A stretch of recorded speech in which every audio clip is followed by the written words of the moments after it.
warahmatullahi wabarakatuh. Saya Hani Hanifah, pendamping sosial PKH Kecamatan Cililin, Kabupaten Bandung Barat. Pada pertemuan kali ini, saya akan membahas tentang modul perlindungan anak, sesi 12, penelantaran dan eksploitasi terhadap anak, langkah 5, yaitu tentang pengertian dan contoh eksploitasi terhadap anak. Ibu, gimana? Sudah paham mengenai pengertian eksploitasi? Oke, jadi Bu, segala sesuatu yang memanfaatkan anak untuk mendapatkan keuntungan, baik materi maupun non-materi, itu merupakan tindakan eksploitasi. Mari kita sama-sama lihat ya Bu, flip chartnya. Di sini ada unsur eksploitasi. Keuntungannya itu dari eksploitasi itu ada dua Bu, ada yang berupa materi dan ada yang berupa non materi. Coba ibu-ibu ada yang bisa baca, bantu saya untuk baca flip chartnya Bu. Baik, silakan Bu Fatimah, silakan Bu. Oke, terima kasih ya Bu. Jadi keuntungannya itu yang berupa materi, kita memperoleh uang. Contohnya anak yang dilacurkan, dipekerjakan, kemudian digunakan untuk mengemis.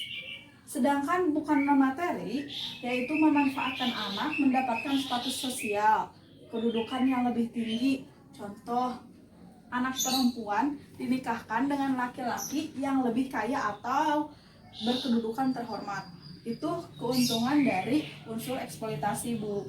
Nah, akibatnya apa? Akibatnya anak itu bisa putus sekolah, perkembangan fisik anak terganggu, menjadi penakut, murung, menarik diri, terkena PMS, kemudian tidak punya masa depan.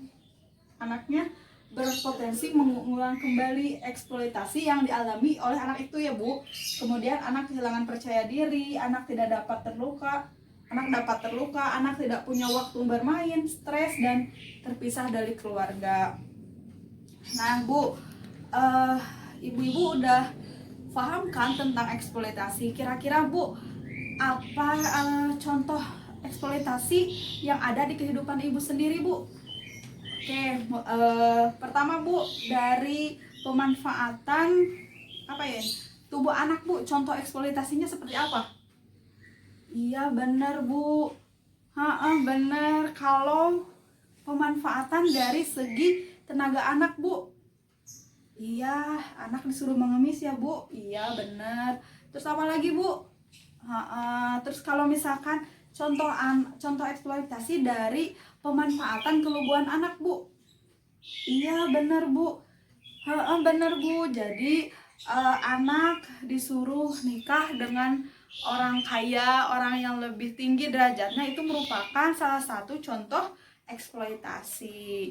Nah, kita lihat ya Bu, di flip chart 5 kita simpulkan bahwa pengertian eksploitasi itu pemanfaatan anak untuk memperoleh keuntungan material maupun imaterial.